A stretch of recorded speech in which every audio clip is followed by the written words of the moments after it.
Subscribe பண்ணி bell பட்டனை press பண்ணுங்க. உங்கள் நண்பர்களுக்கு ஷேர் பண்ணுங்க. நம்முடைய வீடியோ உடனுக்குடன் வர ஆல் பட்டனை ப்ரெஸ் பண்ணுங்க. தஞ்சை அரசு விழாவிலே பங்கேற்று உங்களை சந்திப்பதிலே நான் மிகுந்த மகிழ்ச்சி அடைகிறேன். மாமன்னர் ராசராசன் ஆட்சி செஞ்ச இந்த சோழ நாட்டோட காற்றை சுவாசிக்கும் போதே ஒரு கம்பீரம் பிறக்குது. மாடு கட்டி போரடிச்சா மாலாதுன்னு யானை கட்டி போரடிச்ச நெற்களஞ்சியமான தஞ்சை மண்ணுக்கு வந்திருக்கிறான். இங்கே வர்றதுக்கு 3 நாட்களுக்கு முன்னால மேட்டூர் அணையை குறித்த தேதியில திறந்து வச்சுட்டு நேற்று மாமன்னன் கரிகாலன் கட்டிய கல்லணையிலும் திறந்து இருக்கிறான். இப்படி மேட்டூர் அணையும் கல்லணையும் குறித்த நேரத்தில் நேரில் வந்து திறந்து வைக்கிற முதலமைச்சர் நான் தான் முதல் முதலமைச்சராக பெருமைப்படுகிறேன். இதை இங்கே இருக்கக்கூடிய உழவர்கள் எல்லாம் அந்த பெருமக்கள் எல்லாம் மகிழ்ச்சியோடு சொன்னாங்க. இப்போ அவங்க மகிழ்ச்சியை இன்னும் அதிகரிக்க முதல்ல முக்கியமான அறிவிப்பை இங்கே வெளியிட விரும்புகிறேன். 2021-22 ஆண்டு முதல் டெல்டா மாவட்டங்களுக்கு குறுவை தொகுப்பு திட்டம் 276 கோடியே 84 லட்சம் ரூபாய் நிதி ஒதுக்கீட்டில் செயல்படுத்தப்பட்டு வருது. அதுபோலவே இந்த ஆண்டும் டெல்டா மாவட்டங்களுக்காக சிறப்பு தொகுப்பு திட்டத்துக்கு 82 கோடியே 77 லட்சம் ரூபாய் நிதி ஒதுக்கீடு செய்யப்படுகிறது. அது மட்டுமல்ல, தமிழ்நாட்டு வரலாற்றிலேயே முதல் முறையா டெல்டா அல்லாத மற்ற மாவட்டங்களில் நெற்பயிர் சாகுபடி செய்கிற விவசாயிகளும் பயன்பெறக்கூடிய வகையில் 132 கோடியே 17 லட்சம் ரூபாய் நிதி ஒதுக்கீட்டில் கார், குறுவை, சொர்ணவாரி பருவத்துக்கான சிறப்பு தொகுப்பு திட்டத்தையும் உழவர் பெருமக்கள் நலனுக்காக துவக்கி வைக்கிறதுல நான் மிகுந்த மகிழ்ச்சி அடைகிறேன். இந்த அறிவிப்பால் தஞ்சாவூர் மாவட்டத்தில் மட்டும் சுமார் 56,000 விவசாயிகளுக்கு குறுவை சிறப்பு தொகுப்பு வழங்கப்படுது. அதுபோல தமிழ்நாட்டில் 36 மாவட்டங்களில் இருக்கக்கூடிய சுமார் 8 லட்சம் விவசாயிகளுக்கு இந்த சிறப்பு தொகுப்பு திட்டம் வழங்கப்படும். இந்த எழுச்சிமிகு விழாவை ஏற்பாடு செஞ்சிருக்கக்கூடிய நம்முடைய அருமை சகோதரர் மாண்புமிகு அமைச்சர் கோவை செழியன் அவர்களுக்கு என்னுடைய வாழ்த்துக்களை தெரிவிச்சுக்கிறேன். உயர்கல்வித்துறை அமைச்சரா அவர் பொறுப்பேற்ற பிறகு அவரால் நடத்தப்படக்கூடிய ஃபர்ஸ்ட் மாவட்ட நிகழ்ச்சி இது. ஃபர்ஸ்டாக இருந்தாலும் இதை பெஸ்ட்டாக ஏற்பாடு செஞ்சிருக்கிறார். நம்ம கோவை செழியன் அவர்களை பற்றி நான் சொல்லணும்னா, சட்டக்கல்லூரி மாணவரா கழக மேடைகளில் தன்னுடைய பயணத்தை தொடங்கி தன்னுடைய உழைப்பால, கொள்கை பற்றால, தொண்டாற்றுதலால உழைத்து இன்றைக்கு அமைச்சராக உயர்ந்து நிற்கிறார். அவர் இன்னும் சிறப்புடைய என்னுடைய பாராட்டுக்கள், வாழ்த்துக்கள். அதேபோல் மாவட்ட ஆட்சியர் பிரியங்கா பங்கஜம் அவர்கள், IAS அவர்கள், அவர்களுக்கும் என்னுடைய பாராட்டுக்கள். கஷ்டப்பட்டு படித்து முன்னேறி இன்றைக்கு சிறப்பாக செயல்படக்கூடிய மாவட்ட ஆட்சியர்கள் ஒருவரா தன்னுடைய பேருக்கு பின்னாடி அம்மாவோட பேரை சேர்த்து அவரையும் பெருமைப்படுத்துவராக இருக்கிறார். மாவட்ட ஆட்சியருக்கும் அவருக்கு துணை நிற்கக்கூடிய மாவட்ட அரசு அலுவலர்களுக்கும் என்னுடைய பாராட்டுக்கள், வாழ்த்துக்கள். நேற்று தஞ்சையில பழைய பேருந்து நிலையத்தின் அருகில நம்முடைய முத்தமிழறிஞர் தலைவர் கலைஞருடைய சிலையை திறந்து வச்சேன். ஏன்னா தஞ்சையும் தலைவர் கலைஞரையும் பிரிச்சு பார்க்க முடியாது. ஒருங்கிணைந்த தஞ்சையின் மண்ணின் மைந்தன் அவர். காவேரி வளர்த்த தமிழின தலைவர் அவர். மாமன்னர் ராசராசனுக்கு சிலை அமைத்தவர் அவர். பெரிய கோயிலின் 1000 ஆண்டு விழாவை நடத்தியவர் அவர். பொதுப்பணித்துறை அமைச்சராக இருந்தது முதல் இறுதியில காவேரி மருத்துவமனையில உயிர் பிரிகிற வரையில காவேரி பிரச்சனையில தமிழ்நாட்டின் உரிமைக்காக குரல் கொடுத்து போராடியவர். பிரதமர் VP சிங் அவர்கள் மூலம் காவேரி நடுவர் மன்றம் அமைத்தவர். காவேரி ஆணையம் அமைக்க காரணமானவர். இடைக்கால தீர்ப்பை பெற்றவர். இறுதி தீர்ப்பையும் பெற்றவர். பெருமையோடு சொல்றேன், காவேரியின் தமிழ்நாட்டின் உரிமையை நிலைநாட்டியது தலைவர் கலைஞர் அவர்களுடைய திராவிட முன்னேற்ற கழகம் தான். அந்த வரிசையில் தான் தலைவர் கலைஞருடைய தலைமை தொண்டனாக நானும் டெல்டாக்காரர் என்ற உணர்வோடு இன்றைக்கு இங்கே வந்திருக்கிறேன். இந்த நிகழ்ச்சியில 325 கோடிய 96 லட்சம் ரூபாய் மதிப்பிலான 2461 முடிவுற்ற பணிகளை திறந்து வச்சு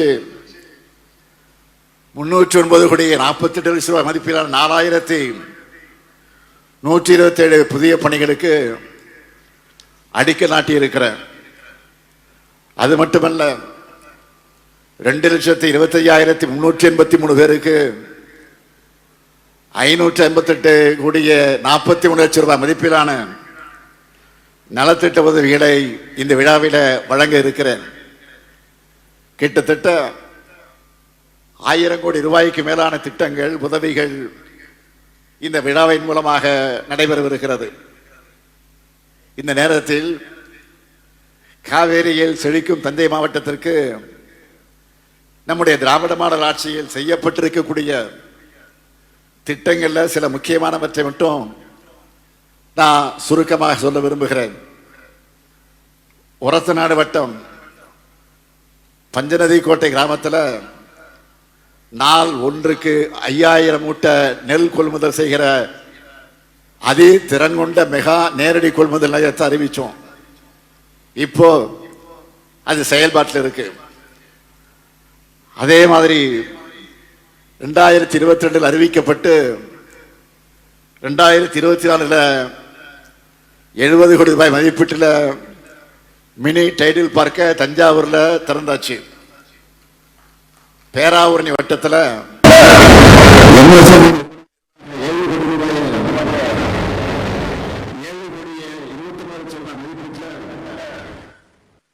பொது வசதியாக்கல் மையம் திறந்திருக்கிறோம். கும்பகோணம் மன்னார்குடி சாலை பணிகள் 99 விழுக்காடு முடிஞ்சிருக்கு. கும்பகோணம் சீர்காழி சாலை பணிகளும் 98 விழுக்காடு முடிஞ்சிருக்கு. இதோட தொடர்ச்சியா நடந்துட்டு இருக்கக்கூடிய பழைய பணிகளை பற்றி நான் சொல்லணும்னா, நீங்க பாடுபட்டு விளைவிக்கிற ஒரு நெல்மணி கூட வீணாக கூடாதுன்னு ஒரத்தநாடு வட்ட நடுவூர்ல 170 கோடி ரூபாய் மதிப்பீட்டில் 54 ஏக்கர் பரப்பளவில் 1 லட்சம் மெட்ரிக் டன் கொள்ளளவு கொண்ட புதிய சேமிப்பு கிடங்கு அமையவிருக்கு. பூதலூர் வட்டம் செங்கிப்பட்டி பாளையப்பட்டி தெற்கு கிராமத்தில் 256 ஏக்கர் பரப்பளவிலையும், பட்டுக்கோட்டை ராஜமட கிராமத்தில் 113 ஏக்கர் பரப்பளவிலையும் சிப்கா தொழிற்பேட்டை அமையவிருக்கு. பட்டுக்கோட்டை வட்டம் மனோரா கிராமத்தில் 40 கோடி ரூபாய் மதிப்பீட்டில் பன்னாட்டு கடற்பசு பாதுகாப்பு மையம் அமைக்கப்படவிருக்கு. 53 கோடி ரூபாய் மதிப்பீட்டில் அதி நவீன பால் பதப்படுத்து நிலையம் அமைக்கப்படவிருக்கு. திருவையாறு புறவழிச்சாலை பணிகள் முழுமையாக முடிக்கப்பட்டு பயன்பாட்டுக்கு தயார் நிலையில் இருக்கு. பட்டுக்கோட்டை வட்டம் ஏரிப்புரை கீழத்தோட்டம் மீனவ கிராமங்களுக்கு 32 கோடி ரூபாய் செலவில் மீன் இறங்கு தளம் தடுப்பு சுவர் அமைக்கும் பணியை தொடங்க இருக்கிறோம். பட்டுக்கோட்டையில் புதிய பேருந்து நிலையம் 20 கோடி ரூபாய் மதிப்பீட்டில் கட்டப்பட்டு விரைவில் பயன்பாட்டுக்கு வர இருக்கு. பட்டுக்கோட்டை பேராவூரணி பகுதிகளில் அதிகம் வாழக்கூடிய சீர்மரபினர் குடும்பங்களுக்கு அவர்களெல்லாம் கண்டறிஞ்சு அவங்களுடைய வாழ்வாதாரத்தை மேம்படுத்துகிற நோக்கத்தோடு சீர்மரபினர் வாரியத்தில் உறுப்பினராக சேர்க்கப்பட்டு அதன் மூலம் 11,000 குடும்பங்களுக்கு அடையாள அட்டை வழங்கப்பட்டு பல்வேறு நலத்திட்ட உதவிகள் வழங்குவதற்கு வழிவகை செய்யப்பட்டிருக்கு. இப்படி தஞ்சை மண்ணில் இருக்கிற ஒவ்வொரு குடும்பத்துக்கும் நம்ம திராவிட மாடல் அரசோட திட்டங்கள் போய் சேர இந்த திட்டங்களை செய்து கொண்டிருக்கிறோம். 2021 நான் முதலமைச்சரான பிறகு டிசம்பர் மாதம் தஞ்சை பகுதிக்கு நான் வந்தப்போ சரஸ்வதி மகாலை பார்வையிட்டு விட்டு தான் வந்தேன், ஆய்வு செஞ்சேன். அதன் பிறகு வரலாற்று சிறப்பு வாய்ந்த சரஸ்வதி மகா நூலகத்தை பார்வையிட்டு அது குறித்து ஆய்வு செஞ்சு அதில் பணியாற்றக்கூடிய ஊழியர்களின் ஊதியத்துக்காக தமிழ்நாடு அரசு ஆண்டுதோறும் 75 லட்சம் ரூபாய் மானியம் வழங்க ஆரம்பித்தோம். இந்த நிலையிலே தான் நம்முடைய மாண்புமிகு பள்ளிக்கல்வித்துறை அமைச்சர் தம்பி அன்பில் மகேஷ் பொய்யாம அவர்களிடம் சரஸ்வதி மகளுக்கு தேவைகள் என்ன அதை போய் பார்க்க சொல்லி இருந்தேன். அவரும் பார்த்துவிட்டு சில பரிந்துரைகளை என்னிடத்தில் வந்து கொடுத்தார். நேற்று மாவட்ட ஆட்சியரிடத்திலும் என்னென்ன தேவைகள் என்று இருக்குன்னு கேட்டேன். அவரும் சில கருத்துக்களை எடுத்து சொன்னார். அதோட அடிப்படையில் ஒரு அறிவிப்பை வெளியிட விரும்புகிறேன். இனி வரும் காலங்களில் ஏற்கனவே வழங்கப்பட்டு வரும் மானியத்தோடு சேர்த்து ஊழியர்களின் ஓய்வூதியம் மற்றும் நூலக கட்டட பராமரிப்பு செலவுகளை மேற்கொள்ள கூடுதல் மானியத்தை நம்முடைய தமிழ்நாடு அரசு வழங்கும். இந்த நூலகத்தில் பராமரிக்கப்பட்டு வரக்கூடிய அரிய ஓலைச்சுவடிகளை பாதுகாக்க தேவையான பணியாளர்களை வெளிமுக வாயிலாக நியமிக்கவும் அந்த ஓலைச்சுவடிகள் குறித்து இன்றைய தலைமுறையினர் தெரிஞ்சிக்கிற வகையில் தமிழ்நாடு திறன் மேம்பாட்டுக் கழகம் அதன் வாயிலாக கட்டணமில்லா பயிற்சிகள் வழங்கவும் நடவடிக்கை எடுக்கப்படும். மேலும் இந்த நூலகத்தோட பழுதடைந்த கட்டடங்களை பழமை மாறாமல் பாதுகாக்கிற வகையில் பொதுப்பணித்துறையின் மரபு சார்பு கட்டட அந்த பிரிவின் வாயிலாக 12 கோடி ரூபாய் 12 கோடி 50 லட்சம் ரூபாய் செலவில் அது சீரமைக்கப்படும். இந்த கூடுதல் மானியம் மற்றும் சீரமைப்பு பணிகள் சரஸ்வதி மகா நூலகத்தில் இருக்க அரிய சமைப்புகளான கையெழுத்து பிரதிநிதிகள், ஓலைச்சுவடிகள் மற்றும் நூல்கள் பாதுகாக்கப்படுவதை உறுதி செய்யும். இந்த அறிவிப்போடு இன்னும் 3 அறிவிப்புகளையும் நான் வெளியிட விரும்புகிறேன். முதல் அறிவிப்பு, தென்பெரம்பூர் அருகில் வெண்ணாறு மற்றும் வெட்டாறு பிரியக்கூடிய இடத்துல 42 கோடி ரூபாய் செலவில் புதிய பாலம் அமைக்கப்படும். இரண்டாவது அறிவிப்பு, ஈச்சங்கோட்டை முதல் வெட்டிக்காடு வர கல்லணை கால்வாய் சாலை 40 கோடி ரூபாய் செலவில் அகலப்படுத்தி மேம்படுத்தப்படும்.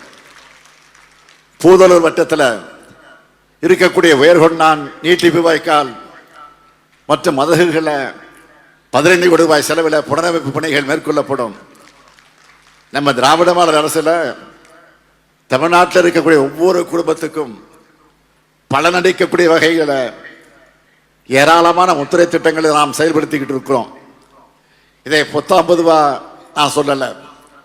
தஞ்சை மாவட்டத்தில் மட்டும் நம்முடைய முத்திரை பதிக்கக்கூடிய திட்டங்களாக எத்தனை பேர் பயனடைந்திருக்கிறாங்க என்பதை புள்ளி விவரத்தோடு நான் சொல்லணும்னா, கலைஞர் மகளிர் உரிமை திட்டத்தில் 4,17,000 மகளிர் மாதந்தோறும் 1000 ரூபாய் பெற்றுக் கொண்டிருக்கிறார்கள்.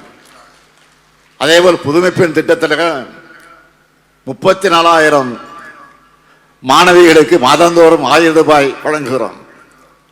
தமிழ் புதல்வர் திட்டத்தில் 13,000 மாணவர்களுக்கு மாதந்தோறும் 1000 ரூபாய் வழங்குகிறோம். முதலமைச்சரின் காலை உணவு திட்டத்தில் 62,000 மாணவ செல்வங்களை காலையில் பள்ளிகளில் சூடாகவும் சுவையாகவும் சாப்பிட வச்சு மனநிறைவு அடைந்து கொண்டிருக்கிறோம். உழவர் பெருமக்களுக்காக செயல்படுத்தப்படக்கூடிய கலைஞரின் அனைத்து கிராம வேளாண் வளர்ச்சி திட்டத்தில் 2,56,000 விவசாயிகள் பயனடைகிறாங்க. பயிர் காப்பு திட்டத்தில் 2,50,000 விவசாயிகள் பயனடைகிறாங்க. 7,000 விவசாயிகளின் இலவச மின் இணைப்பு கொடுத்திருக்கிறோம். முதல்வரின் முகவரி திட்டத்தால் 71,000 மனுக்களுக்கு தீர்வு கண்டிருக்கிறோம். தஞ்சாவூர் மாவட்டத்தில் மட்டும் 40,470 பட்டாக்கள் வழங்கப்பட்டிருக்கு.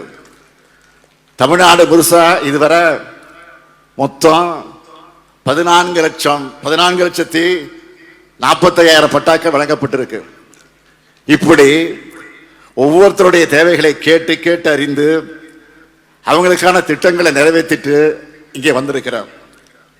இந்த சாதனைகளை உங்களுடைய முகங்களில் காணக்கூடிய மகிழ்ச்சி மூலமாக நான் பார்க்கிறேன். மக்களான நீங்க எவ்வளவு மகிழ்ச்சியாக இருக்கு என்பது எனக்கு நீங்கள் கொடுக்கக்கூடிய வரவேற்பை இன்றைக்கு வெளிப்படுத்தி கொண்டிருக்கிறது. இதையெல்லாம் பார்த்து பொறுத்துக்க முடியாமல் தான் எதிர்க்கட்சி தலைவர் திரு பழனிசாமி அவர்கள் புலம்பிக் கொண்டிருக்கிறார். தன்னுடைய உட்கட்சி பிரச்சனையும் கூட்டணி பிரச்சனையும் மறைப்பதற்காக இன்றைக்கு அவர் அரசியல் அறிக்கை பண்ணிட்டு இருக்கிறார். அந்த அறிக்கையாவது ஒழுங்கா செய்திகளை படித்து உண்மையான நிலவரம் தெரிஞ்சு வெளியிடுகிறார்னா அதுவும் கிடையாது. ஆட்சிக்கு வர்றதுக்கு முன்னாடி உங்கள் தொகுதியில் ஸ்டாலின்னு நான் உங்களை எல்லாம் சந்திச்சப்போ பெட்டிகளை வாங்கின மனுக்கள் என்ன ஆச்சு அப்படின்னு கேட்டிருக்கிறார். அரசு சார்பில் பத்திரிகை செய்தி பிரஸ் ரிலீஸ் கொடுக்கிறோம். அது உடனே டிவி நியூஸ்ல வருது, சோசியல் மீடியாவில் வருது, மறுநாள் எல்லா நியூஸ் பேப்பர்லையும் வருது. அப்பவும் செய்திகளை பார்க்க மாட்டேன் படிக்க மாட்டேன் அடம் பிடிச்சு இப்படி அறவே காட்டுத்தனமா அறிக்கைகளை விட்டு கொண்டிருக்கிறார் நம்முடைய எடப்பாடி பழனிசாமி அவர்கள். அவருக்காக இல்லைனாலும் மக்களுக்கான உங்களுக்காக நான் பதில் சொல்ல வேண்டியது என்னுடைய கடமை. ஏன்னா நான் பணியாற்றுவது உங்களுக்காகத்தான். அதனால்தான் சுருக்கமாக சொல்லுகிறேன். உங்கள் தொகுதியிலே ஸ்டாலின் முன்னெடுப்பில் பெறப்பட்ட 4,57,645 மனுக்களுக்கு தீர்வு காண உங்கள் தொகுதியில் முதலமைச்சர் என்ற தனித்துறையை உருவாக்கி 100 நாட்களில் தீர்வு காண உத்தரவிட்டேன். 100வது நாளில் கோட்டையில் ஒரு பெரிய நிகழ்ச்சி நடத்தணும்.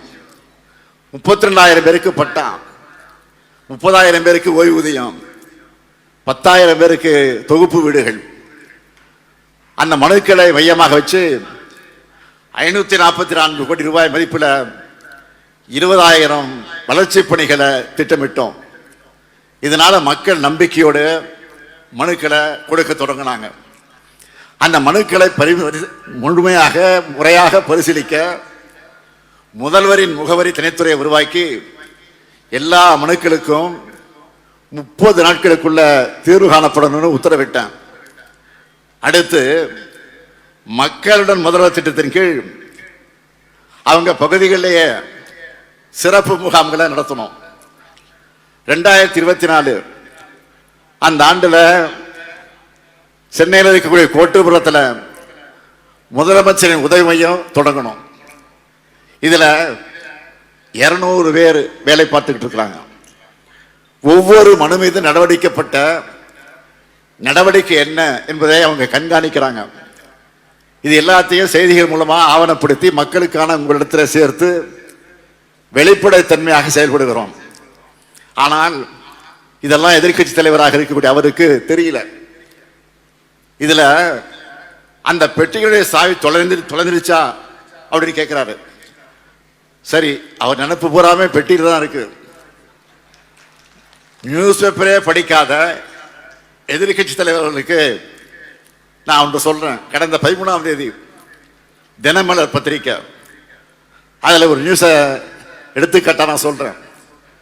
அதோட தலைப்பு என்ன தெரியுமா? தினமலர் என்பது எந்த பத்திரிகை உங்களுக்கு தெரியும்?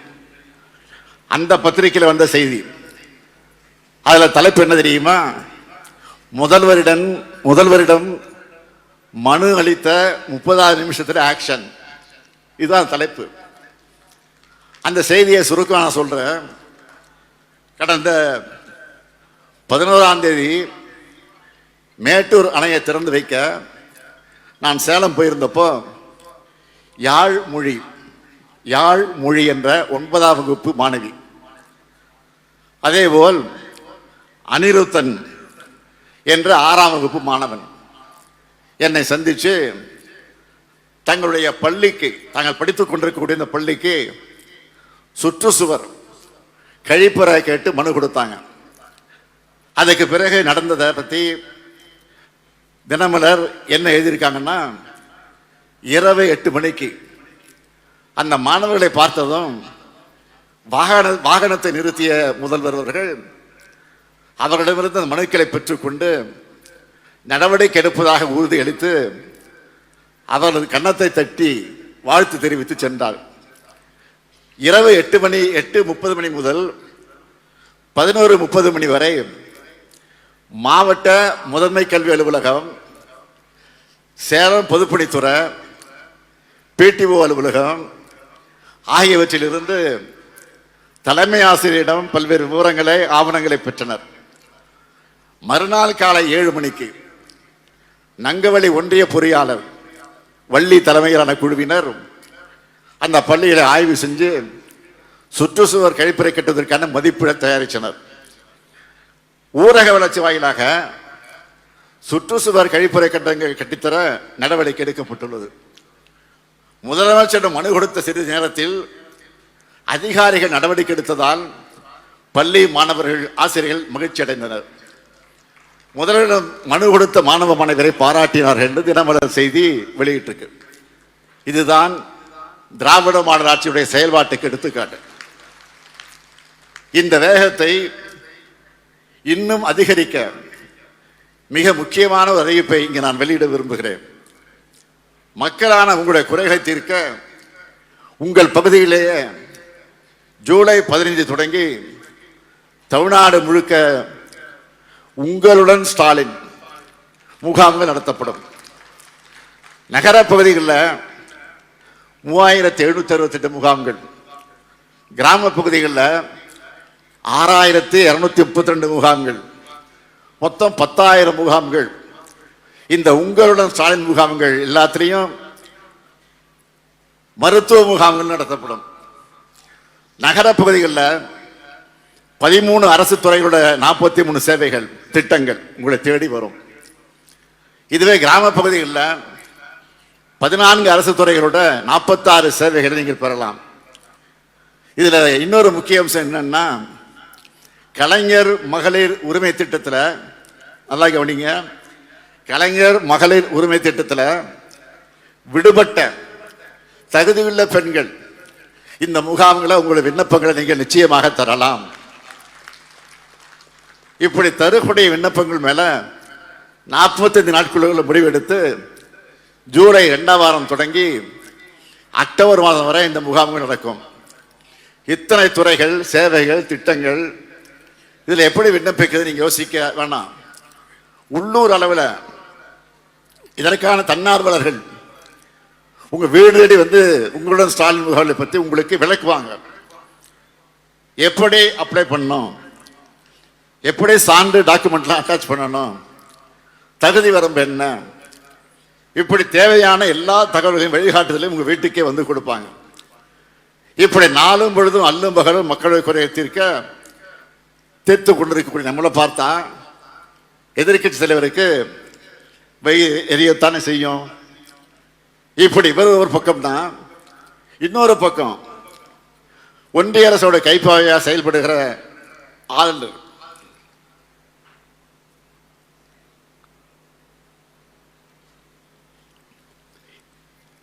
ஆளுநர் ஒரு பக்கத்தில் இதுவரை அவர் பண்ணதெல்லாம் உங்களுக்கு தெரியும்.